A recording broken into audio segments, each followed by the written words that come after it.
The overview of the week for this Sunday is the book of Ecclesiastes. It begins like this. The words of the preacher, the son of David, king in Jerusalem. Vanity of vanities, says the preacher. Vanity of vanities, all is vanity.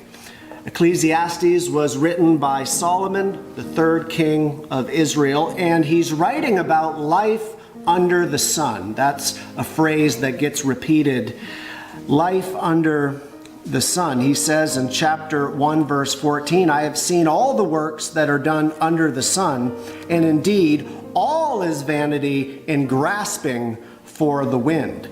His point is that life without the Lord, a life not lived for God, is vain.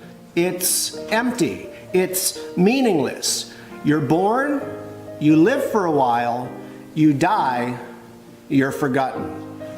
Now that might sound like the most depressing thing you've ever heard. And yet, I think that is his exact point. He knew, and Solomon knew what he was talking about. Solomon had everything. He had wealth, he had fame, he had power, and none of it made him happy. Now, Solomon started out very well. He was blessed by God. God gave him wisdom and everything that a man could want. But Solomon, over time, he began to drift away from the Lord. So Ecclesiastes represents the painful autobiography of a man who for much of his life squandered God's blessings.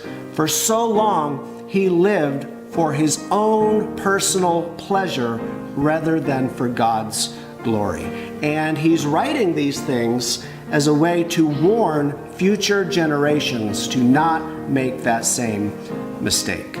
He ends the book with these words in chapter 12. Let us hear the conclusion of the whole matter.